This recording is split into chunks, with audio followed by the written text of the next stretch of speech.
Good evening, good evening, good evening, Spray Wash. We're going to have a little chat this evening about doing some investing. And are you investing in your future and investing in yourself? Ray is going to be out tonight, but I might have TJ Kaloff coming in here and joining us here in just a few. We'll see. He's supposed to see if he can get on here. So when he gets the opportunity, we'll see how that happens. But anyhow, and it shows that is happening. Give me 1 second here. All right. All right. So tonight we're going to talk a little bit about investing in the future. Ray is not going to be able to join us this evening, but hopefully TJ Kaloff is going to join me here in just a little bit. But I was sitting here thinking about, what are some of the things that I think that we don't talk enough about in this industry. And for me, it really boils down to the future and what are you doing for your future, for not only for you, but maybe for your wife, your kids, your, whatever the case may be as we get older and we don't necessarily think that some things are going to happen. I don't know if all of you know, but excuse me, I had actually had a business a long time ago that I owned a house flipping company where I used to buy and sell houses. And so for me, it was, we were buying a house a week, 2 houses a week sometimes. And that went on for a few years. So we ended up with a multi-million-dollar company. And I just thought we were on top of the world and never going to end kind of thing. We had so much real estate that we were turning and burning. But one of the things that we didn't do is we didn't save any of that. We didn't keep any of that real estate. And so then I had a blow up with my business partner and his wife, long story. But anyhow, because of lions, lawyers, tigers, and bears and something else that was going on, we lost everything. And I don't know who this is. What up, young man? I would imagine that might be Jacob Deal. I don't know because, what up, young man? Either that or Nick Weisenberger. Derek Moody. No, I can't talk, Derek. Anyhow, so for me, one of the failures that I had was not properly investing for the future and getting things ready for the future so that I had to catch up, right? So the only thing that I feel like I kind of did right with Cajun Soft Wash is I took and I set myself up so that I would have a way to pull money every month and set it to the side as investments. And what I did was when I started Cajun Soft Wash, hey, I was on the verge of losing my house, right? So I had to get that caught up really quick. And then once I got that caught up and everything was good there, now I started taking my my credit card transactions, and I mean, they were going into the business, don't mind you, but instead of going directly into the business, I had it set to a side account that I could pay myself dividends with. And then when I paid myself dividends, instead of keeping any of that money, I put it down on my property. Okay. So I was able to pay my house down.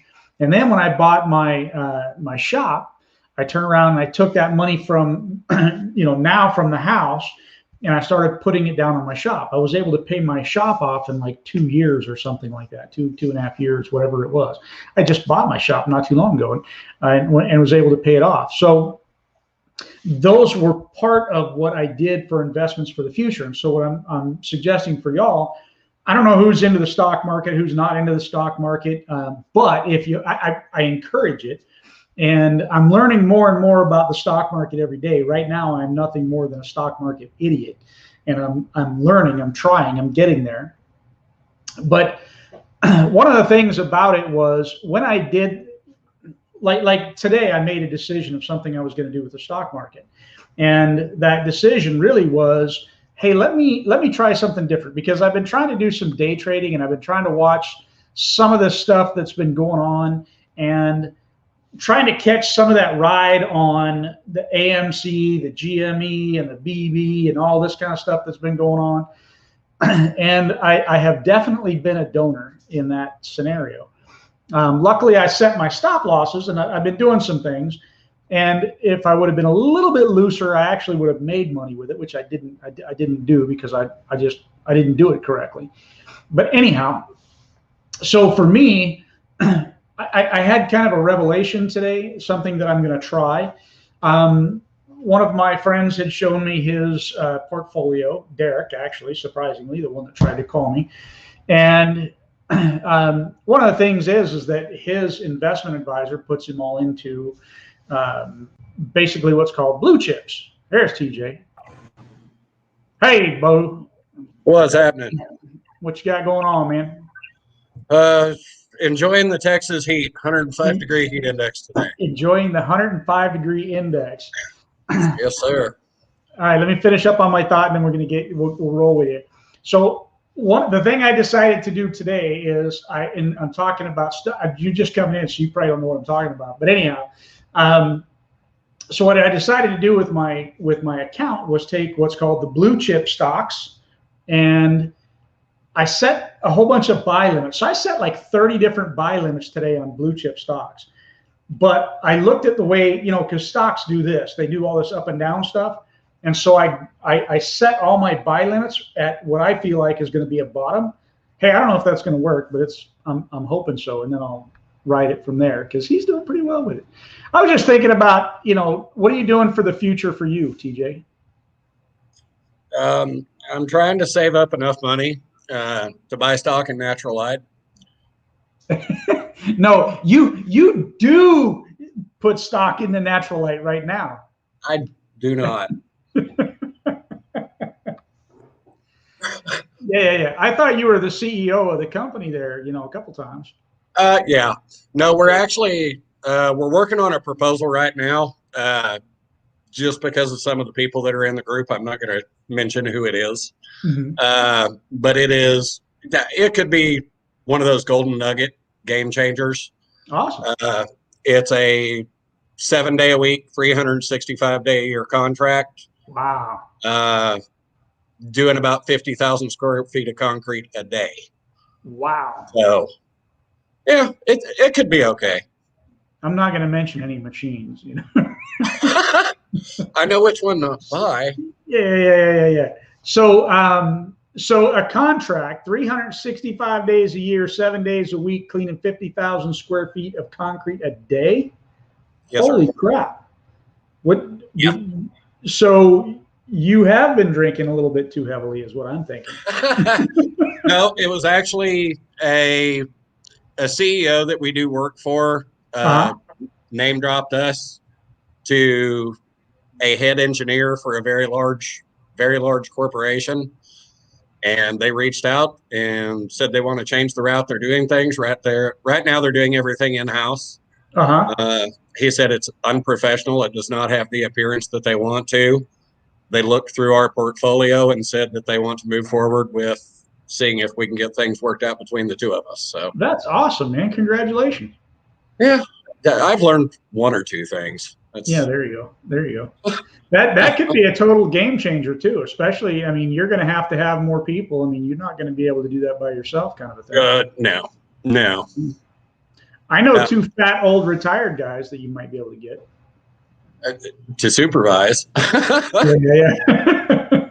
Well, you don't think that they're worth working anyway? Hey, at least one of them. I've spent enough time with you two, so. No, that would be awesome. Landing something like that can be a complete game changer in your business. But what do you? Absolutely, it's it's kind of in line with that that contract that Papa Puff just landed, I believe, last month with Lafayette. Right. It's a golden nugget.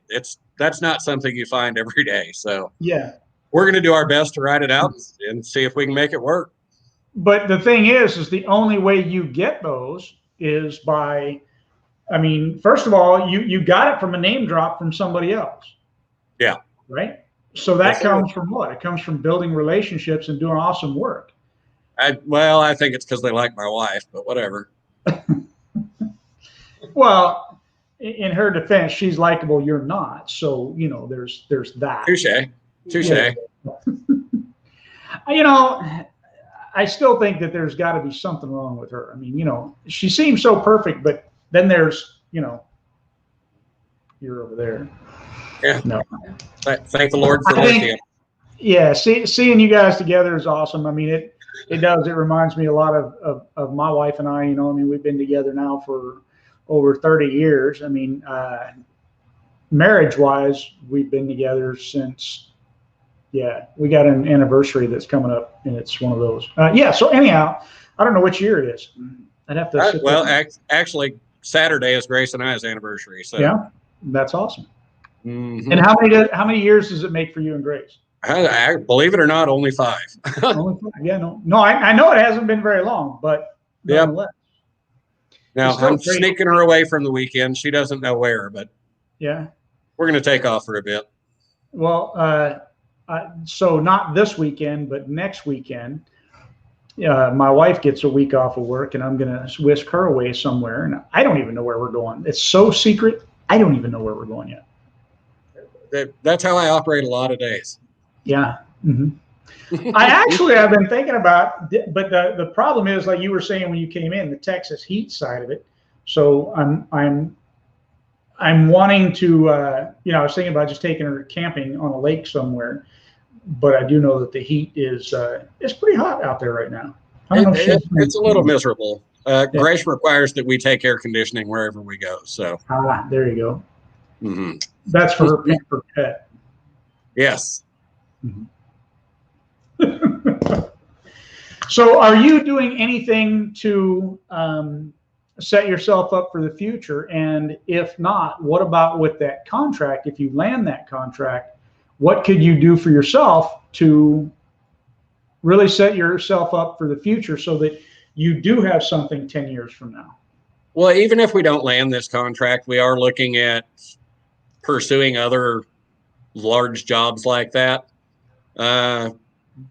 So I can do what we've all talked about for several years, moving out of the business and being an owner rather than an employee. I mean, we can't bring Ray into that conversation because, employee number 7, but yeah. He is an employee.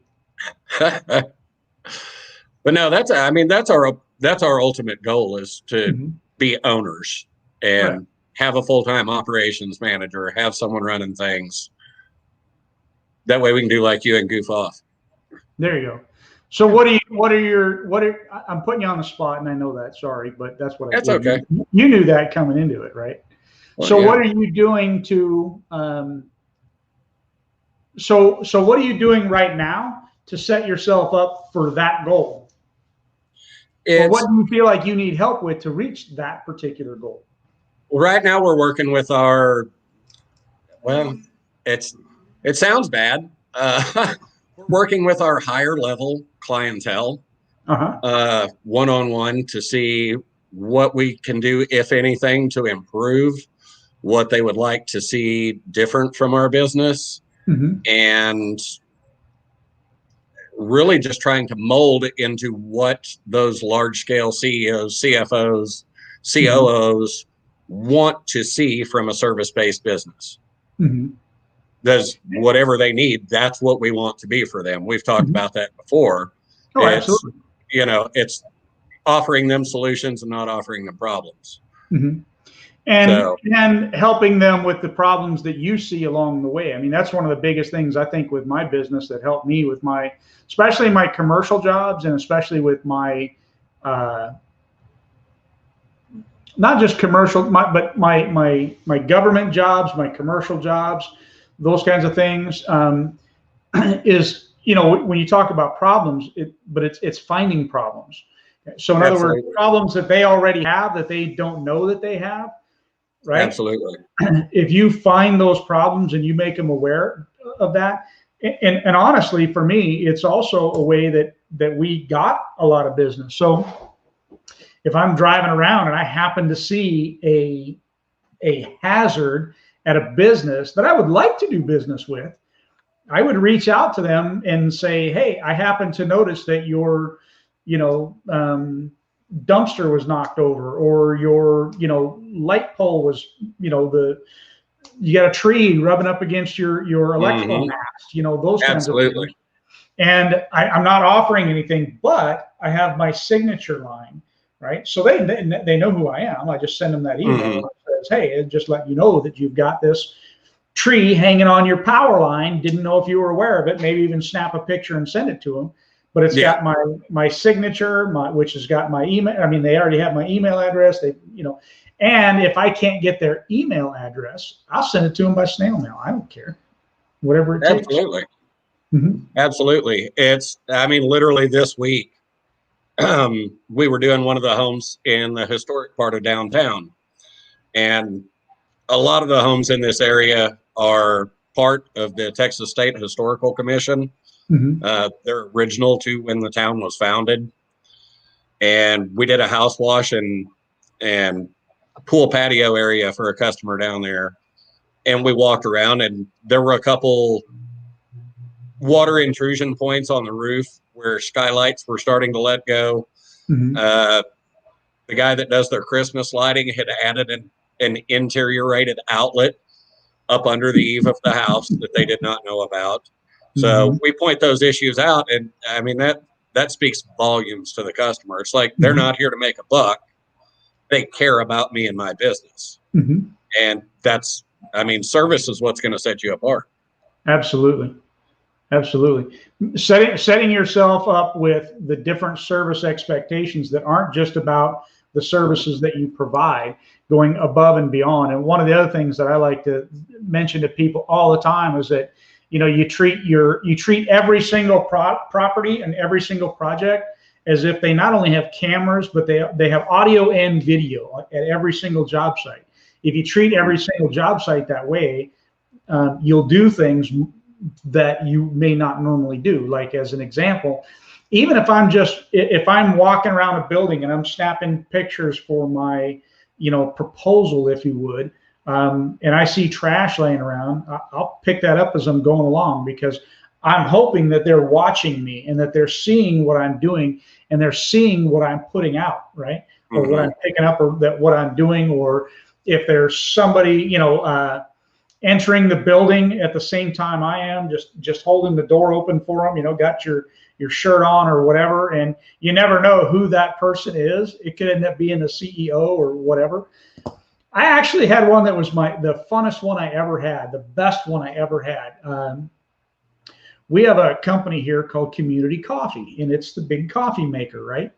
And so I had done a lot of work for Community Coffee already. And I had done a lot of work for a lot of the people that work at Community Coffee, including some of their higher echelon people, right? So just like any company, they have changes in their workforce. And so I got a phone call from a guy that was now going to be my property manager, my point of contact. Never met me before, that kind of a thing. He was new there, whatever. So he invited me to their office to sit and chat and see if he was going to continue to do business and if he wanted to get me to do another project. And it was so stinking awesome, because I met him at 8 o'clock in the morning when all of the employees are coming in, right? And so the way that their thing is set up, they've got this main entrance that you go into, and they've got this coffee area where everybody can sit and have coffee because they're Community Coffee. And then they got the set of stairs and elevators, that kind of thing. Or I don't think they have an elevator, stairs to go up to the corporate offices. Anyhow, so I come in, and there's people already seated in these chairs over there. And as soon as I walk in, I've got Cajun soft wash on, and somebody, oh, hey, Doug, how are you? And so I started chatting. And as people were walking in, I literally had a buzz of people around me. I must have had 15, 20 people around me talking to me at this thing. And it wasn't that guy. And so as it started to disperse, and one of their big wigs came up, and he was talking to me. So anyhow, after they started to disperse, the guy walks up to me and he's like, do I even have a choice whether or not I hire you? So, yeah, right on. And that's about that. Can't argue with that. Relationships. What's that? I said you can't argue with that. I mean, no, that's not at all. You have to build those relationships, right? Absolutely. It's go ahead. We've actually, I mean, it's funny, and I didn't expect it. I mean, aside from the personal relationships we've built with other people in the industry, we've built phenomenal relationships with some of our customers. Mhm. Even if we were to say, screw it, we're retiring and close the doors next week, we would continue to have a relationship with these people because that's the kind of repertoire that we've built with them. Mhm. And I mean, they value that more than they value the service, I think, The honestly. service that you did, yeah. Mm-hmm. Yeah, absolutely. And the other thing that you just touched on was it's not just the customers, it's building relationships with the other contractors in this industry. Mm-hmm. So doing that can be helpful in landing jobs as well and in keeping jobs. And I just did today up in Pennsylvania. I helped a pro member who wasn't a pretty large job. So, we reached out to find somebody else so that they can build a relationship together as well and maybe help each other out with that particular job because it's going to be a big job anyhow. But knowing and meeting other people in the industry, and again, that's where the huge convention comes from, right? Huge convention is a Absolutely. great place to meet people. What's your You- best takeaway from a convention so far? God, there's so many. I mean, literally, I think last time there were 24 different classes and speakers, and you literally carry a nugget out of each and every one of them. Mhm. And I've got a notebook full of notes from, previous conventions, from the huge, even from the small regional events that I will just go back and browse over on occasion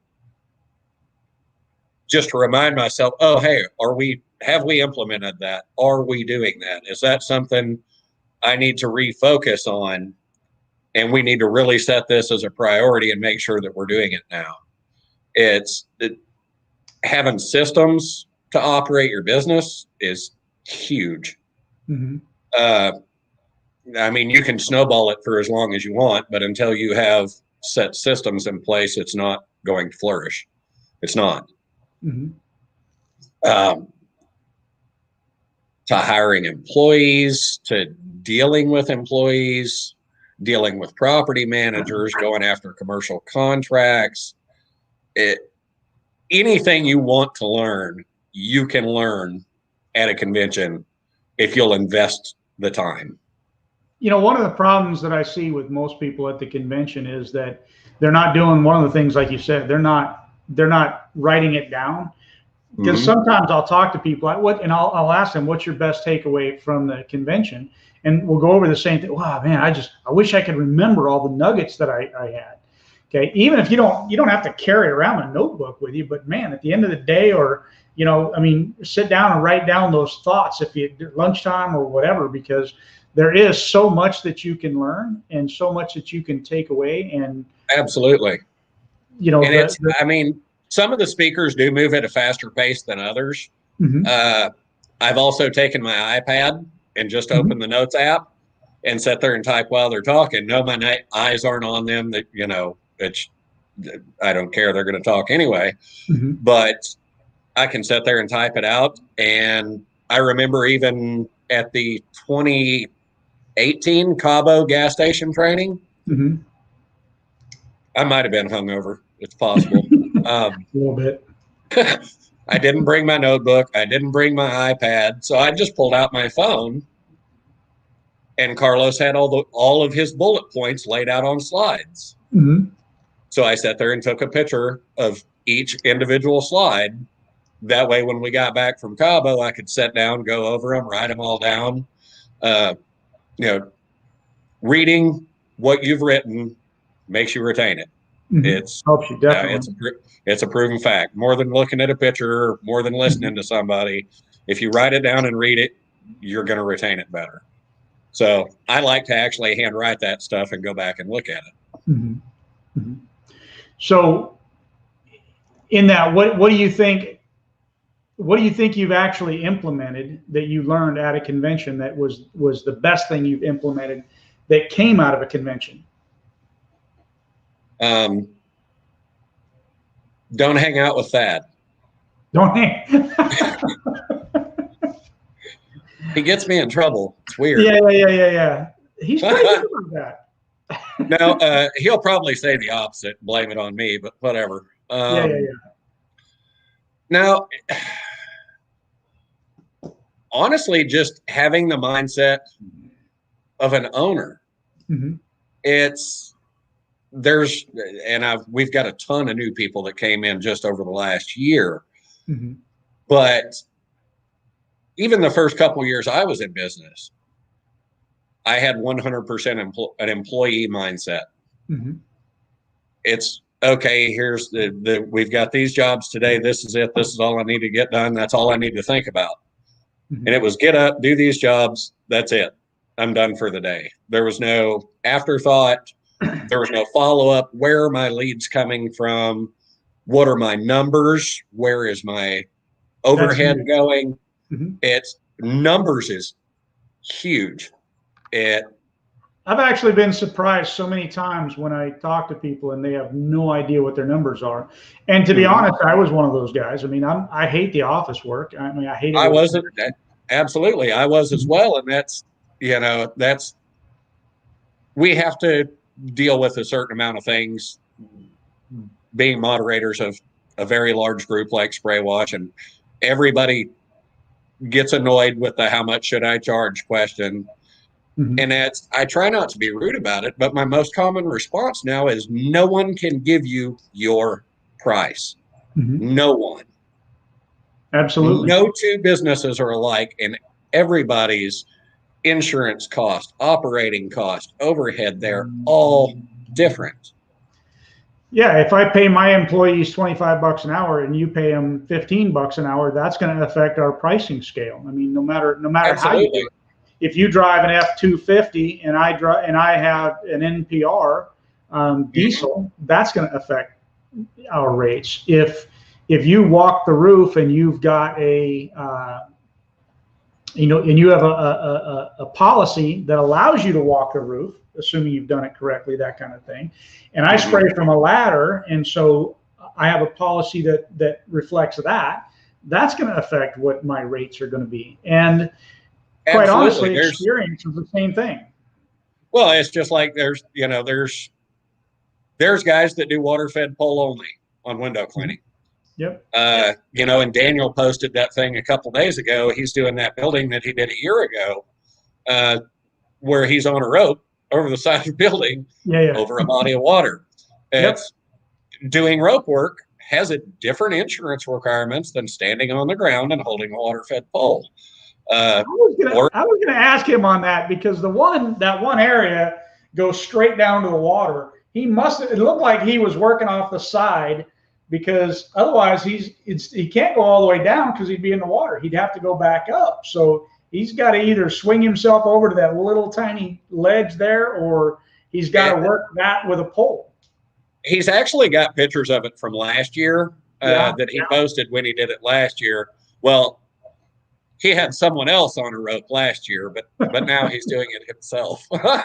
Yeah, they said I'm not doing that again. No, but that's even the insurance requirements difference.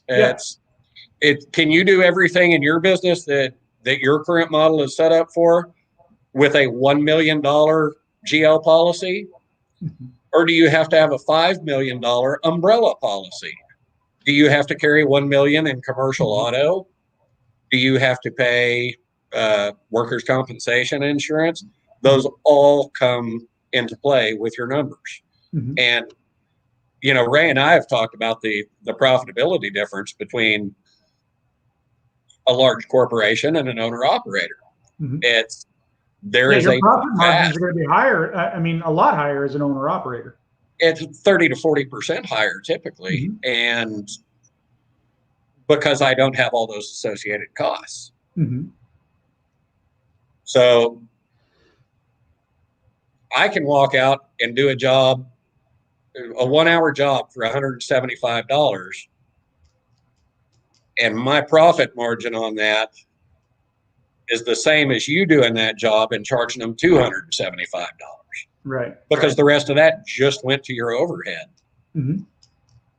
Yeah, So, office staff and so everything I else. can't tell you, oh, hey, Doug, I saw that picture you posted. You need to price that 17 cents a square foot. Yeah. Because 17 cents a square foot is where I'm at. One of the things that I found the most fascinating is like when I had good office staff and I could ask for reports and I could ask for, what is my cost on this or what is my cost on that? And just being able to sit down and look at, like the very first time I did $100,000 month, I had no idea I had done $100,000 month. We did it, and then I'm sitting there and I'm busy and just doing my thing, and my office manager hands me the report, and I'm looking at that, and he goes, "You realize you cracked 100 grand this month?" It's like, dang, the month ain't over with yet. Woohoo! So knowing those numbers and can help guide you in which direction that you need to go or that you should go, and it's one of those things I see the most where people really don't have a clue, and especially some people that are running like QuickBooks and all that. It's right there in front of you. You just have to know how to grab it, how to do that, and to run those reports enough to get to where you have an understanding. Because a lot of guys think, man, I'm just making money hand over fist, but then they're at the end of the week they're going, man, I know I made a whole bunch of money, but where's it at? I can't find it. Right? Yeah, I you have mean, no idea. Yeah, it goes back to how I was 20 years ago. I still had a whole lot of week left at the end of the paycheck. Yep. It just wasn't there. No, it wasn't. Military salary was a little bit different. Yeah. Let's answer a couple questions here real quick. So Aunt Sarah says, "Hi guys, can I spray SH on plexiglass windows? They look real cloudy and I'm not sure. Thanks, guys."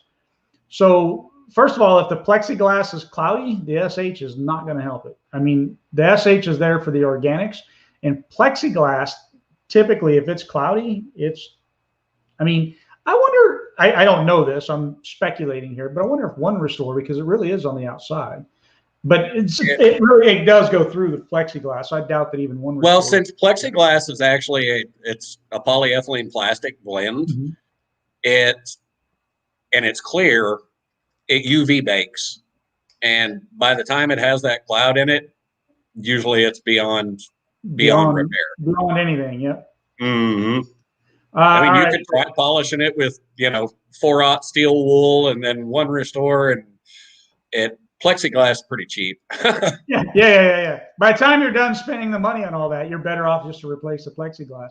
I'd actually like to try One Restore on plexiglass just for the heck of it. Because I never really thought about trying to do that. To me, just like you're saying, plexiglass, you get to, when it gets cloudy, it's just, if it's important to you, replace it. Mm-hmm. That's it. Scott says you need to know your cost. It doesn't make sense to do something to break even or even to lose money. I'm going to disagree with Scott, just because I don't like Scott. Love Scott. Anyhow, sometimes I do things specifically knowing that I'm going to lose money doing them, but I have a different reason for that. That's not what Scott's talking about. But sometimes I will do things to break even and or lose money, but it's about a bigger picture in what you're doing. So. Absolutely. It's and it's funny. I actually use what he just said. It doesn't make sense to do something to break even or lose money. My first 2 years in business, breaking even and losing money on some jobs was one of the most valuable tools that I had. Oh, definitely. Because that gave me, I just saw his comment. Well, that gave me the incentive after going to after going to other conventions, Orlando, stuff like that, for me to go, okay, I do need to sit down and put pen to paper and figure out what the hell my numbers are. That way I'm not walking out here blind. And I have a new guy in my area. He's just now moving into soft washing. He's been pressure washing and mobile detailing for several years, but now he's wanting to move into soft wash for his existing customers. So I'm trying to help him with that. And, he came over Saturday morning. We had a meeting. I gave him some chemical, talked to him about stuff. He actually reached out to Eric and Lisa to help him get set up with equipment. I believe he also reached out to Russ Johnson, bought some stuff from him. And one of his main questions was, well, what do I charge? I'm like, well, that's where we're going to be different. And we sat down and we went over it. You know, he's got another guy on with him. They're running 2 guys, 2 trucks, 2 units. I have 2 shops at my house.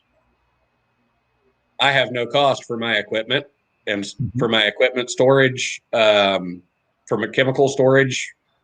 It's all right here on my property. He's paying, I think, $1,700 a month for a commercial building. Automatically, our costs are way different. Way different, yep. And nowhere to compare. He's got a small 5-gallon-a-minute machine. He's pulling with a half-ton truck. You know, I've got an 8-gallon-a-minute hot with a booster skid, with a generator that I'm pulling with a 3/4-ton 4-wheel drive diesel. There are way too many variables for me to tell him his numbers.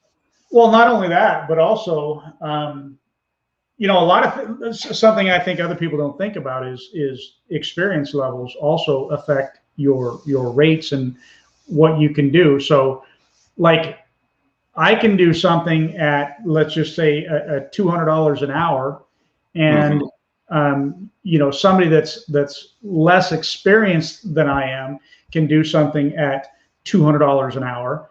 Okay, and I'm going to make a lot more money than they are because I'm going to complete way more than they're going to complete in an hour's time. So what takes me an hour to get done is going to take them 2 hours to get done. So what their profit margins are. So if they're going off of my numbers, they're going to be screwed all day long because I can, you know, I can outdo them on things. Well, and that's another thing, you know, you have to take into consideration, especially in all these forums and groups and everything is, you know, there's a lot, people talk about pricing. There's a lot of internet banter. There's a lot of back and forth. There's a lot of keyboard superheroes where the internet's reality and facts don't matter.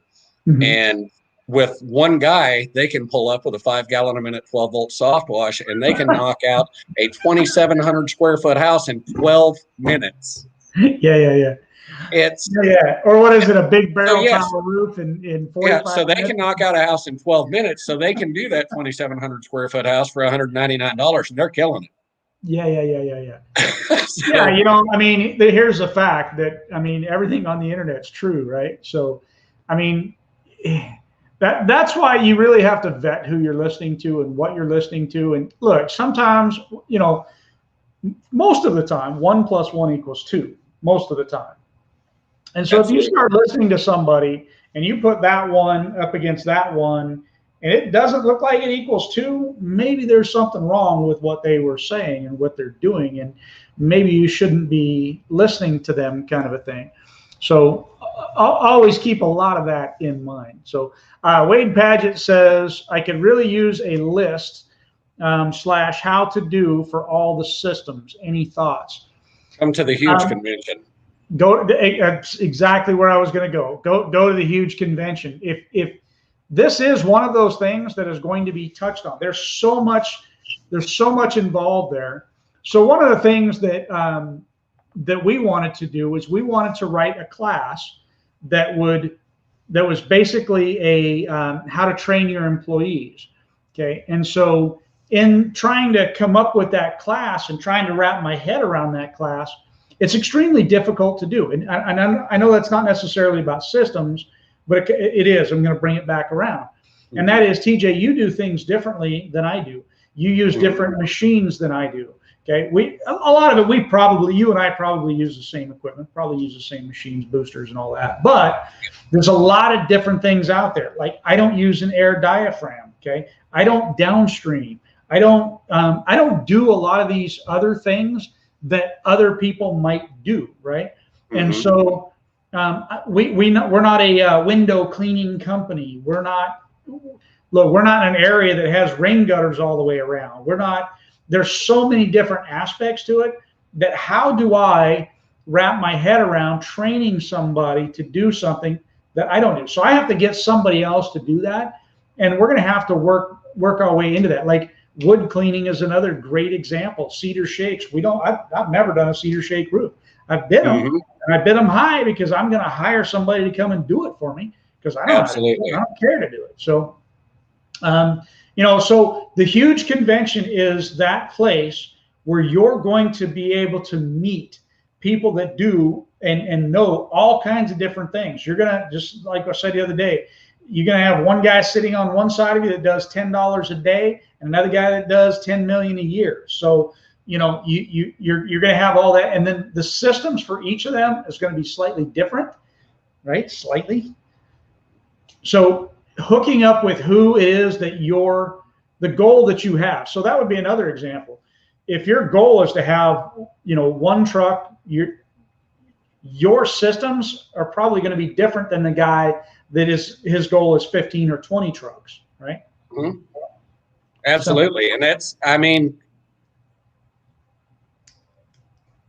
as far as new guys, they're a dime a dozen. But at these events, especially when it comes to, the classes are great, and you will take nuggets away from every single one of them. You'll talk to people that have built, businesses that have been around for 2 decades that are highly profitable. You've got people like Dave Mirza, Pat Clark, guys that have built phenomenal businesses. Mm-hmm. But the social aspect and the networking and getting to stand there, even if you get 5 minutes with one of those guys, you, Ray, it's just, there's a ton of you guys. Look at what Eric and Lisa are doing. They're running a wash business. They're killing it with the store. And getting to sit there and talk to those people and go, okay, well, how do you do this? Even if they tell you just that one thing and answer that one question, you're going to walk away with more value than the $200, $300, $400, $500 you spent to come to the convention. I'm gonna say another thing here too, and that is if you're shy, okay, you need to break yourself out of that shell before you go to the huge convention. Do not sit in the corner all by yourself. Engage with people, talk with people, walk up to everybody. You see somebody, and I remember, I won't mention her name. Okay, so that'll narrow it down. I won't mention her name. Anyhow, I remember a young lady that came to a convention once, and she didn't approach me because of who I was. And I'm like, when we finally connected and all that kind of thing, and I'm like, why wouldn't you do that? That's your loss. If you have, if Pat Clark is there, if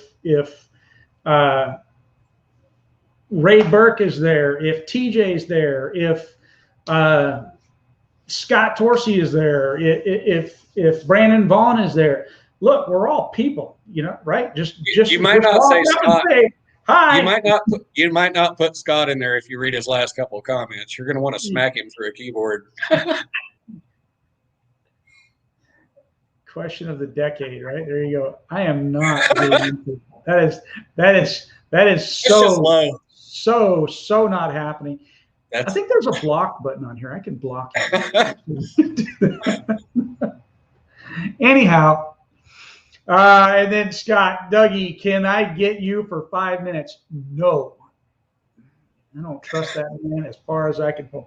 Just bought my tickets to the huge. See y'all in my city, Atlanta. I don't know who that was, but we will see you there. How about a ticket giveaway? Bradley, that is a really good idea. I'm not going to do it today, but we are going to give a ticket away. I think we'll probably do it this upcoming Monday, and we'll see how that goes. Yeah, so we'll probably do a giveaway here very, very soon, ticket giveaway, but it's not going to be tonight. So there you go. Doug, that's another thing with the huge convention.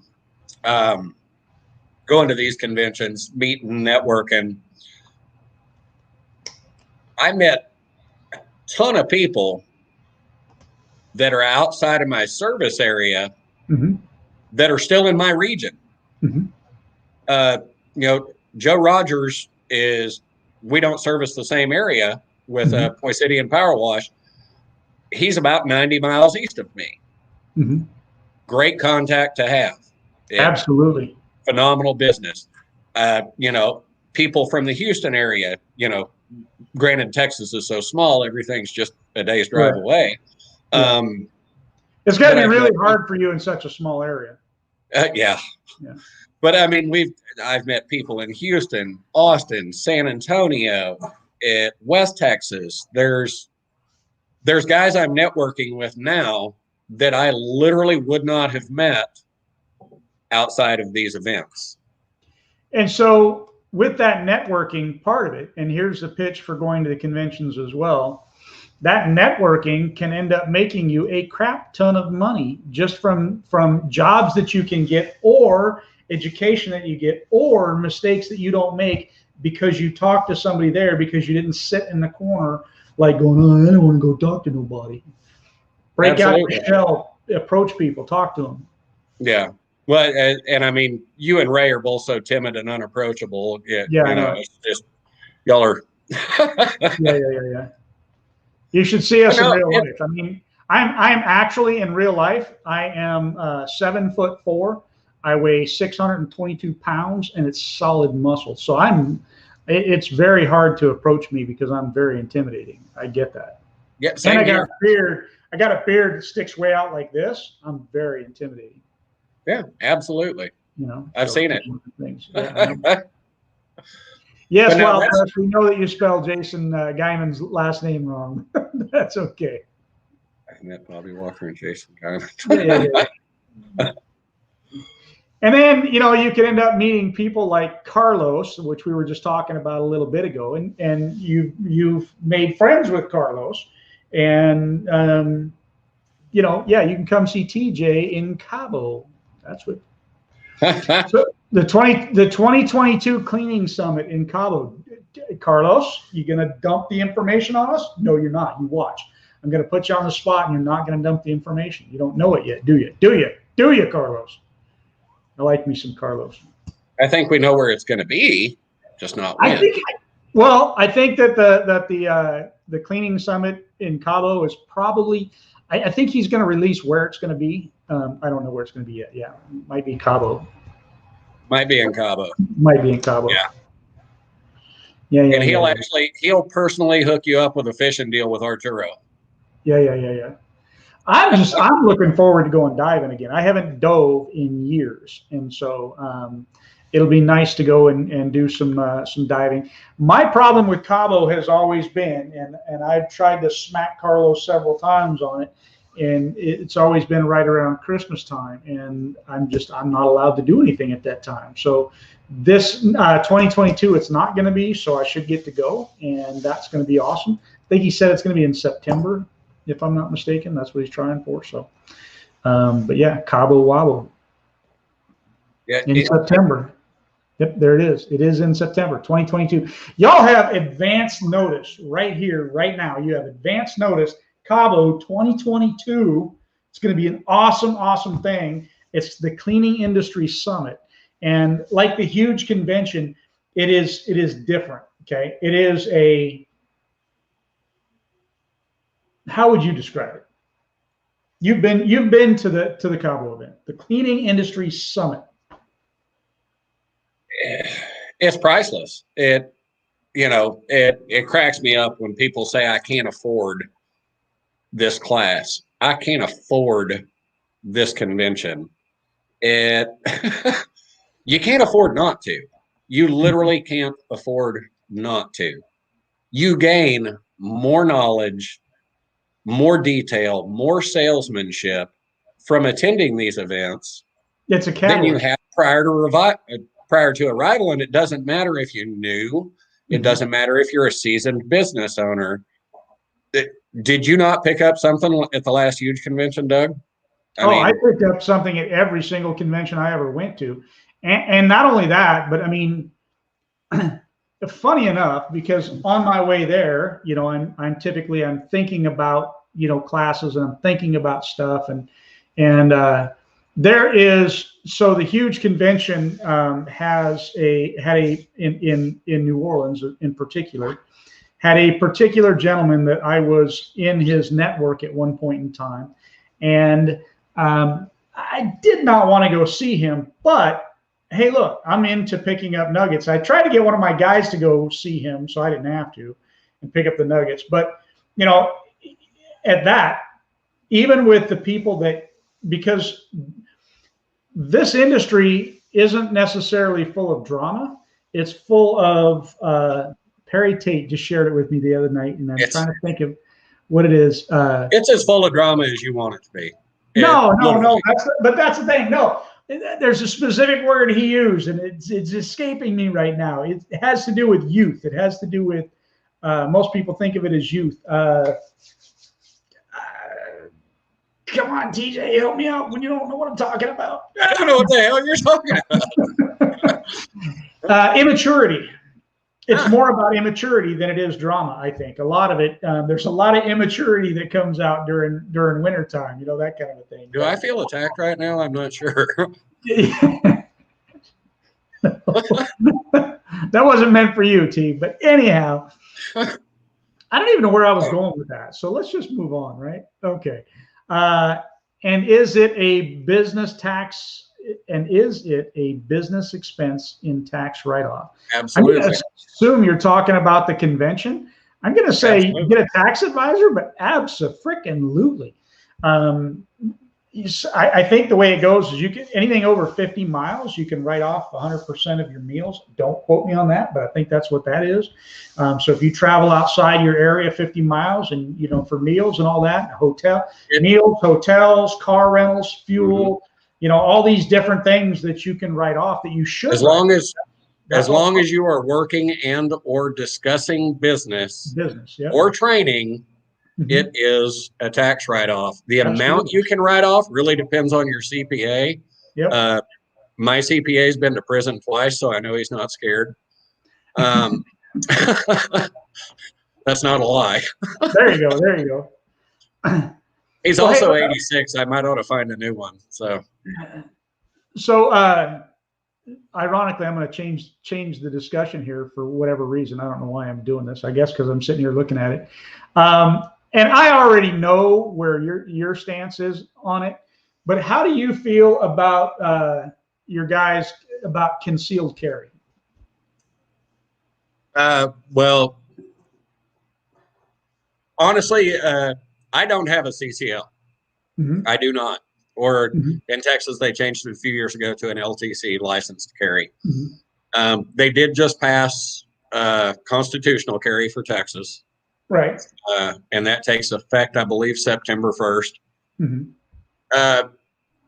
I'm probably not the best example on the subject because as a combat veteran, I kind of have that piss off. The Constitution is my permit.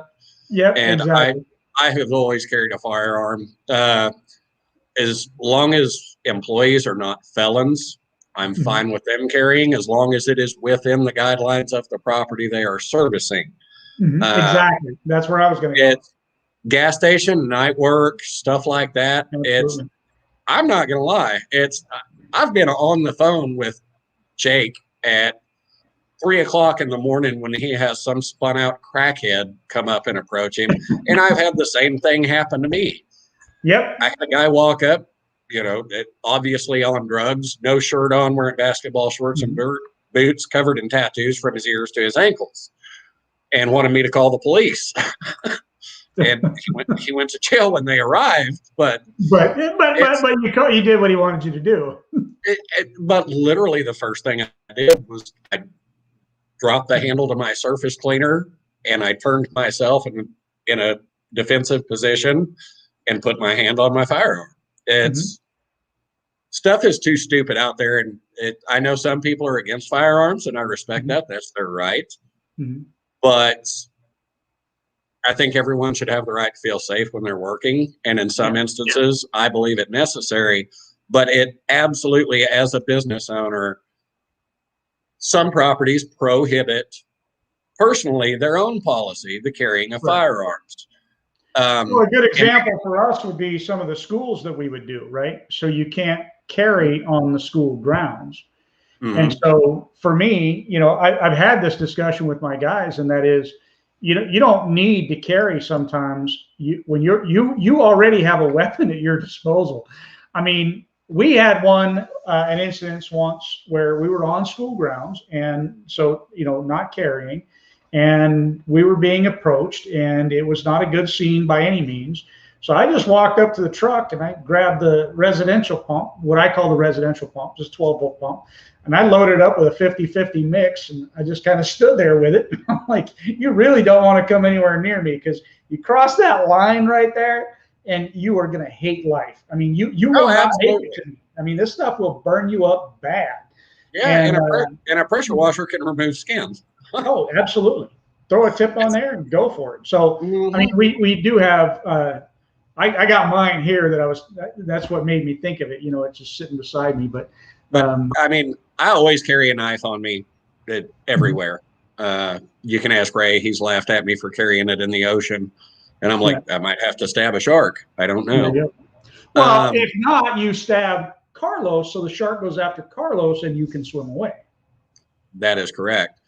But he may not want to be in keeping with maintaining a positive company image, whether it be a school, whether it be a municipality, Ray does a lot of the local government buildings there in Tallahassee. Most government office buildings, courthouses, civil buildings absolutely prohibit the carrying of a firearm. Right. Ray always carries. When he goes to those facilities, he cannot. Right. If he were to catch one, if he were to get caught and go ahead and carry on those jobs, he's literally jeopardizing his entire company. Oh, absolutely. So he can't. No, absolutely not. Yeah. That's the same way I am. I mean, I would, I've had arguments over it, but I would fire you if you were carrying on one of those jobs, because you're specifically not supposed to. And you could, you put my entire company in harm's way for doing so. And that's why I train other ways, and that's where you load up your hose, and you at least have some way to defend yourself in those types of situations. Now, the other side of it is, some guy, it can be in the truck, kind of thing, because it's an extension of your. Well, see, and so I'm an owner operator. So I drive my own vehicle. It's registered in my name. In Texas, the castle law also applies to your vehicle. Right. So even if I'm at a place where I can't carry, I can legally still have it in my vehicle regardless. Right. So it's still there. I got to step away for 1 second. That's all right. We're going to have to wrap this up anyhow, T. He's going to run off to the bathroom, and we're going to be done. Anyhow, it is time for us to wrap up. We've been at it for about an hour now. He just had to go get another beer. That's all he had to do. I don't know what you're talking about. Natural light. There you go. All right. Well, how about we wrap this thing up anyhow, T? It's been an hour now. All right. One more thing, though, about the huge convention. If anybody's tuned in that hasn't been on the past few lives, get on their website, click the link, get your hotel room. The closer it gets, absolutely, you won't be able to get one. I'm not going to say any names, but some guy with white hair, grayish hair, and a kind of multicolored beard ended up at some slum across the road a couple of years ago. Yeah. I think it may have been Doug, but yeah, just saying, get a hotel. Get your hotel room. That's a fact. But again, in my defense, it was number one, it wasn't my fault. Number two, back in the old days, you put a quarter in, made the bed vibrate, and this is my story, right? The whole freaking room vibrated, and I didn't have to pay a quarter. So yeah, Motel 6 is just in your blood. Yeah. But I went up in Ray's room and was able to look down, way down at the hotel I was staying in. It was pretty cool. Yeah. I think that was the 52nd story. Yeah, something like that. Yeah. So, but anyways, if you haven't gotten your tickets, get your tickets. If you haven't gotten your room, get your room. Other than that, spray wash for your discount code. Use spray wash to do it. Don't forget the classes kick off on the 18th. First thing in the morning, we have the basics class. So if you're new to the industry, wanting to learn how to soft wash and roof cleaning, we have a basics for soft washing and roof cleaning. Then we'll kick off into the plant and property class at noon. And then we will kick off into for pros only, the rig building class and happy hour. And that'll be cool. That'll be fun. Absolutely. I don't think we paid for enough beer for TJ, though. That's the problem. Yeah, we'll figure it out. I've still got Ray's credit card number. We'll handle it. There you go. There you go. One way or another, we're going to get it done. Well, that's all I got, brother. All right. Hey, man, I appreciate y'all, and peace out. Oh, hey, Grace. Oh, I didn't hit it yet. Awesome. Hey, we all get to see Grace one time. So come on in here, Grace. Hold on. We're not going to end just yet. Not yet. All right. Now we got the real deal here. Hi, Doug. What you got to say, Miss Grace? That whatever you guys have to say, I endorse it. How about it? I helped T. I don't know that you really want to do that, but okay. I helped T on a job Tuesday. I want you to know that. Like, your wives are valuable. Oh, absolutely. I mean, you know what? I couldn't do anything I've ever done in my life ever without my wife. Hey, Doug, before you sign off, touch on that last comment Scott made. Next person. Oh, next person to message me. Scott is going to pay for your ticket. Your huge ticket. If you message TJ, you're going to get your ticket paid for by Scott Torsey. Check out that. Isn't that awesome? That's awesome. Wow. So someone's getting a ticket.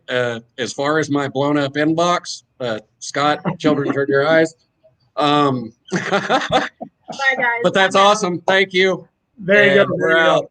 Appreciate y'all. And hey, peace out. Don't forget to message TJ and get your free ticket from Scott. That's awesome.